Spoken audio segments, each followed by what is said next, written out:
Principles of language learning এটার আমাদের second unit of pedagogy of language development CTET সিলেবাসকে follow করে already আমরা এর আগের দিন ভিডিওটা স্টার্ট করেছি principles of language learning.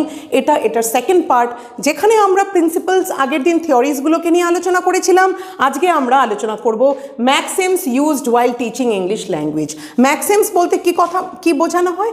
Maxims হচ্ছে যেটা সর্বোচ্চভাবে উচ্চারিত হয়, অনেক বেশি বলা হয়, ম্যাক্সিমাইজ করা হয় যেই কথাগুলোকে। তার মানে আমি ম্যাক্সিমাইজ কখন করব? যেটাকে আমরা বলি একটা জেনারেল ট্রুথ। জেনারেল ট্রুথ জন্য ওটা বারংবার সেটাকে বলা হয়, সেই জিনিসগুলোকে একটা রুলে পরিণত করে ফেলি, সেটাই হলো ম্যাক্সিমস। তো আমরা ল্যাঙ্গুয়েজ লার্নিংয়ের ক্ষেত্রে কিছু ম্যাক্সিমস নিয়ে আজকে আলোচনা করব। Maxims used while teaching English language, second language, ঠিক আছে? তো আমরা এই ম্যাক্সিমসগুলোকেই একের পর একটা করে আমরা এখন আলোচনা করব। So maxims of language learning and teaching. Maxims বলতে কি বুঝলাম আমরা? একটা সূত্র। এই যে রুল বা সূত্রগুলোকে আমরা দেখি, এবং এই রুল বা সূত্রগুলোকে যদি একজন শিক্ষক সিস্টেমেটিক্যালি, এটা for universally it is granted, universally it is taken up, universally it is accepted. তো এই যে এটার যেহেতু একটা ইউনিভার্সাল সিগনিফিকেন্স রয়েছে এই ম্যাক্সিমসগুলোকে, তাহলে সিস্টেমেটিক্যালি যদি এই ম্যাক্সিমসগুলোকে ফলো করা যায়, তাহলে দেখব ল্যাঙ্গুয়েজ লার্নিংটা অনেক বেশি সহজ হয়ে যাবে। সো প্রথম ম্যাক্সিমটা বললাম আমরা known to unknown. Known to unknown, এই নোন টু আননোন বলতে আমরা এখানে কি বোঝাচ্ছি? আমরা বলতে চাইছি যে লার্নার, এখানে এটাই মিন করতে চাইছে, লার্নার কখনো ব্ল্যাঙ্ক নয়। মানে আমরা আমাদের একটা এক্সপিরিয়েন্স, আমাদের একটা নলেজ থেকে আমরা আরেকটা নলেজকে গেইন করি, মানে নোন থেকে আননোনের দিকে যাই। যেমন মনে করো, একটা সহজভাবে বোঝাই, যদি ইংরেজি গ্রামারের কথা বলি, আমরা নাউনটা বুঝবো তবেই না আমরা প্রোনাউনটা বুঝবো। আগে নাউনটা বুঝতে পারছি, নাউনটা কি বোঝাচ্ছে, নাউনটা কোনো কিছু নাম, এবং বারংবার ওই একই নামকে যদি প্রোনাউন্সটা বারবার করি আমি, তবে সেটা শুনতে অনেক বেশি মোনোটোনাস অ্যান্ড বোরিং লাগে। যাতে সেই নামটাকে বারংবার আমার প্রোনাউন্স না করতে হয়, আমরা তার জায়গায় প্রোনাউন ব্যবহার করছি। এই যে ব্যাপারগুলো, মানে আমার প্রথমে একটা নলেজ থাকবে, তবেই না আমি পরবর্তী নলেজের দিকে এগোবো। এটাই হচ্ছে আমাদের একটা প্রথম ম্যাক্সিম, হচ্ছে নোন টু আননোন। আমরা শুধু তাই নয়, তুমি ভালো করে দেখো, আমরা প্রথমের দিকে যখন আমরা নতুন সেকেন্ড ল্যাঙ্গুয়েজ লার্ন করি, ইংরেজি ভাষা শিখি, ফরেন ল্যাঙ্গুয়েজ হিসেবে শিখি বা সেকেন্ড ল্যাঙ্গুয়েজ হিসেবে শিখি, প্রথমে কিন্তু আমরা শিখি কি দিয়ে? আমরা বলি বাংলাতে, বলছি এটাকে কি বলা হয়? বলছি জল। জলকে ইংরেজিতে কি বলা হচ্ছে? ওয়াটার। প্রথমে জলটাকেই আমি কিন্তু জেনে যাচ্ছি, এটা আমার একটা নোন ওয়ার্ল্ড, সেখান থেকে আমি একটা আননোন ওয়ার্ল্ডে এগোচ্ছি, সেটা হচ্ছে known to unknown. Second maxim is simple to complex. Simple মানে সরল, কমপ্লেক্স মানে জটিল। আমরা সরল থেকে জটিলের দিকে এগোবো। আগে আমরা সরলটাকে বুঝবো, সহজটাকে বুঝবো, তারপর জটিলের দিকে এগোবো। আমরা সহজে, যেটা আমি একটু আগেও বলছিলাম আগের নোন টু আননোনের ক্ষেত্রেও, যে আমরা আগে ছোট ছোট সেন্টেন্স, ছোট ছোট শব্দ, সহজ সহজ সেন্টেন্স স্ট্রাকচারকে আগে সেকেন্ড ল্যাঙ্গুয়েজ লার্নিংয়ের ক্ষেত্রে শিখবো। যখন সহজ সহজ সেন্টেন্সগুলোকে আমরা শিখে নিচ্ছি, তখন স্টুডেন্টসদের মধ্যে একটা কনফিডেন্স গ্রো করছে, তারা মোটিভেটেড হচ্ছে, তাদের মধ্যে ইন্টারেস্ট গ্রো করছে নতুন ভাষা শেখার, এবং পরবর্তীতে ধীরে ধীরে তাদেরকে কমপ্লেক্স বা জটিল শব্দে, জটিল একটা বাক্য রচনার দিকে নিয়ে গেলেও কিন্তু তারা সহজেই সেটাকে শিখে নিতে পারবে। So simple to complex. Third one is concrete to abstract. Concrete মানে কি? কনক্রিট মানে একটা রিয়েল থিং, যেটাকে আমরা we can feel by our senses, সেটাকে ছুতে পারি, বুঝতে পারি, হ্যাঁ না? তো কনক্রিট সেটা যেটাকে আমরা ফিল করতে পারি। তো অ্যাবস্ট্রাক্টটা কি? যেটাকে আমরা ইমাজিন করি। অ্যাবস্ট্রাক্ট মানে কি? যেটা আমাদের ইমাজিনেশনের মধ্যে দিয়ে হয়। এবার কনক্রিট মানে যেটা রিয়েল, যেটাকে আমি ছুতে পারবো, ধরতে পারবো, ফিল করতে পারবো, সেটার থ্রু দিয়ে আমাদের ইমাজিনারি কোনো কিছুকে বোঝাটা আমাদের পক্ষে সহজ হবে। প্রথমেই আমরা অ্যাবস্ট্রাক্টের দিকে গেলে ছাত্রছাত্রীদের ক্ষেত্রে অসুবিধে হবে। প্রথমে তাদেরকে একটা সেকেন্ড ল্যাঙ্গুয়েজ লার্নিংয়ের ক্ষেত্রে কনক্রিট জিনিসগুলোকে বোঝাতে হবে, যেটাকে তারা টাচ করে, ধরে, বুঝে, তাদের সেন্সেস দিয়ে তারা বুঝতে পারবে। সেই ধরনের শব্দ, সেই ধরনের ভাবনাগুলোকে আগে নিতে হবে, এবং তার পরবর্তীতে ধীরে ধীরে অ্যাবস্ট্রাক্টের দিকে যাবে। যেমন মনে করো, আমি একজন যদি একটা অ্যাপেলকে যদি আমরা ধরি, অ্যাপেলকে ধরে চিনবো, আমি অ্যাপেল সম্পর্কে আমার যখন জ্ঞান হবে, তবেই আমি ইমাজিন করতে পারবো আচ্ছা গোল্ডেন অ্যাপেল কি হতে পারে। তো আগে অ্যাপেলটাকে তো ধরেছি, আমি অ্যাপেলটা জানি, অ্যাপেলটা কেমন হয়, অ্যাপেলটা কি, তারপর আমরা সেটাকে ইমাজিন করতে পারি, তাই না? তো প্রথম কনক্রিট জিনিসটাকে বোঝাতে হবে, যেটা আমাদের সহজলভ্য, সহজেই আমরা যেটাকে পেতে পারি, সহজে যেটা ছাত্রছাত্রীরা বুঝতে পারে, সেই ভাবনা নিয়ে আগে থাকতে হবে। পরবর্তীতে তাদের ইমাজিনারি এরিয়াটাকে নিয়ে নার্চার করতে হবে। So concrete to abstract. Analysis to synthesis. Synthesis মানে কি? সংশ্লেষণ। মানে কি? Combining small parts into a whole. ঠিক আছে?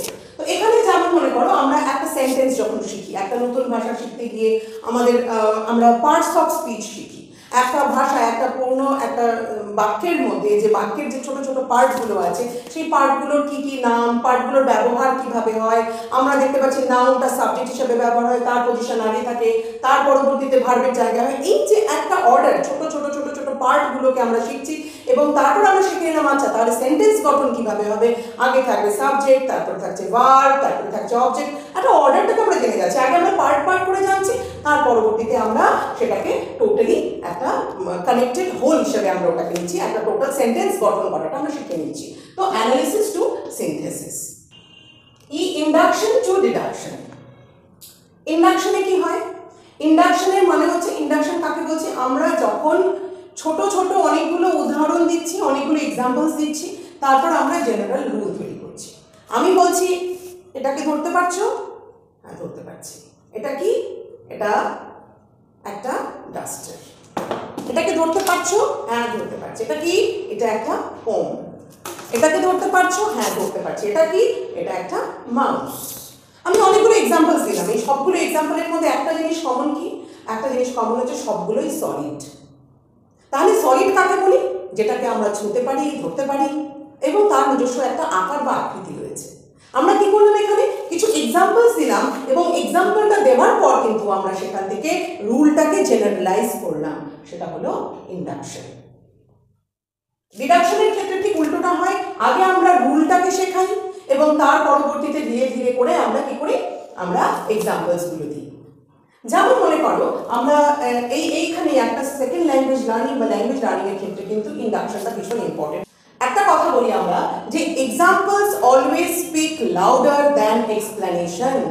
আমরা এক্সাম্পলের মধ্যে দিয়ে যদি কোনো কিছুকে শেখার চেষ্টা করি, সেটা অনেক বেশি ভালোভাবে শেখা সম্ভব হবে এবং সেটা অনেক সময় ধরে আমাদের ব্রেনে রিটেইন করে রাখা যায়। তাই জন্য ইন্ডাকশনটা প্রসেসটাকে আমাদের মানে স্টুডেন্টসদেরকে মাচ বেটার একটা ল্যাঙ্গুয়েজ লার্নিং শেখার ক্ষেত্রে সাহায্য করে। এবং শুধু তাই নয়, এই এক্সাম্পলসের মধ্যে দিয়ে যখন ছাত্রছাত্রীদেরকে শেখানো হচ্ছে, তখন আরও আগামীতে আসা যত কমপ্লিকেটেড কনসেপ্টসগুলো কিন্তু সেই সময় ছাত্রছাত্রীরা খুব সহজে সেটাকে গ্রাস্প করতে পারে। তাই ইন্ডাকশনটা খুব ভীষণ ইম্পর্টেন্ট ইন ল্যাঙ্গুয়েজ লার্নিং। আর সেটাই কারণ যে আমাদের মাথায় রাখতে হবে teaching should always proceed from induction to deduction. শুরুটা আমাদের ইন্ডাকশন দিয়ে যাবে, প্রথমে উদাহরণ দিয়ে কনসেপ্টটাকে তৈরি করো, জেনারেল রুল তৈরি করো। এবার জেনারেল রুল যখন তৈরি হয়ে গেল, জেনারেল রুলটাকে তুমি আস্তে আস্তে রিডিউস করো বিভিন্ন এক্সাম্পলের মাধ্যমে, ইন্ডাকশন থেকে ডিডাকশনের দিকে। Psychological to logical. যখন একটা সেকেন্ড ল্যাঙ্গুয়েজ লার্নিং এর আমরা ক্লাসের কথা বলছি, একটা স্টুডেন্টকে যখন ভোকাবুলারি বা সেন্টেন্স স্ট্রাকচার, সেন্টেন্স রিঅর্ডারিং বা সেন্টেন্স অর্ডারিংকে আমরা শেখাচ্ছি, মাথায় রাখতে হবে আমাদের স্টুডেন্টসের সাইকোলজিক্যাল অ্যাসপেক্টগুলোকে আগে আমাদের জানতে হবে। মানে স্টুডেন্টসের ক্যাপাবিলিটি অফ আন্ডারস্ট্যান্ডিং, তাদের অ্যাটিটিউড, তাদের অ্যাপটিটিউড, তাদের লেভেল অফ আন্ডারস্ট্যান্ডিং, এই সব কিছুকে আগে আমাকে বুঝতে হবে, তাদের সাইকোলজিক্যাল অ্যাসপেক্টগুলোকে আমাদের বুঝতে হবে। And in accordance to that only the teacher has to provide them with the different details or the explanations of that second language class. তো সেখানে আমাদের সাইকোলজিক্যাল অ্যাসপেক্ট অফ দ্য স্টুডেন্টসটাকে মাথায় রেখে কিন্তু the teacher should put fourth logical areas, logical concepts, logical explanations, যাতে করে ছাত্রদের বুঝতে সহজ মনে হয়। ছাত্রদের সাইকোলজিটাকে বুঝতে হবে, সেই সাইকোলজিক্যাল লেভেল, আইকিউ লেভেল তার সাথে রিলেট করবে। সেই আইকিউ লেভেলের সাথে রিলেট করেই যদি সেই ম্যাটারগুলোকে তাদের কাছে দেওয়া যায়, সেটা তারা অনেক বেশি, অনেক সুন্দরভাবে কনসেপচুয়ালাইজ করতে পারে logically. So it is psychological to logical. Next is whole to part. Suppose একটা সেকেন্ড ল্যাঙ্গুয়েজ লার্নিং যখন চলছে, আমরা একটা পোয়েমকে বোঝাবো, একটা কবিতা বোঝাবো, একটা ভার্সকে আমরা বোঝাবো, ঠিক আছে?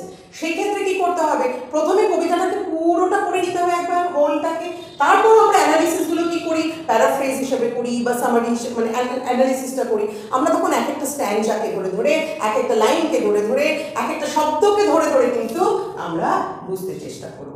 প্রথমে আমরা হোলটাকে একবার করে নিই, তারপর আমরা গ্র্যাজুয়ালি ভেঙে ভেঙে ভেঙে ভেঙে পার্ট বাই পার্ট আমরা প্যারাফ্রেজটাকে আমরা জানতে শিখি। প্যারাফ্রেজের সাথে সাথে যখন আমরা টোটালটা বুঝে নিই, তখন আবার পরবর্তীতে সবার শেষে দেখি যে না, we have understood the whole chapter. তো এটা গেল হোল টু পার্ট। আমাদের ম্যাক্সিমসটাও আজকে এখানে শেষ হয়ে গেল। এরপরে আমাদের ইউনিট আমরা করব role of listening and speaking. তো আশা করি তোমাদের বুঝতে কোথাও কোনো অসুবিধা হয়নি। প্লিজ তোমরা কমেন্ট করো যদি কোথাও অসুবিধা হয়ে থাকে। আর যদি তোমরা আমার কাছে যদি বেশ কয়েকটা কমেন্ট আসে, তবে আমি চাইবো, আমি যদি তোমরা চাও, আমি একটা লাইভ ক্লাসেরও কিন্তু আস্তে ধীরে আমি অ্যারেঞ্জমেন্ট করতে পারি। আগামীটা রোল অফ লিসেনিং অ্যান্ড স্পিকিংটা তো আমি ভিডিও করে দিচ্ছি, তার মধ্যে যদি আমি তোমাদের কোনো কমেন্ট বা কোনো মানে রিকোয়েস্ট পাই আমি, তবে আমি কিন্তু লাইভ ক্লাসেরও অ্যারেঞ্জমেন্ট করতে পারি। তাহলে ভালো হবে, তোমাদের সাথে আমাদের প্রপার একটা কমিউনিকেশনও হবে এবং লাইভ ক্লাসের অ্যারেঞ্জমেন্টটাও আমরা করার কথা ভাববো।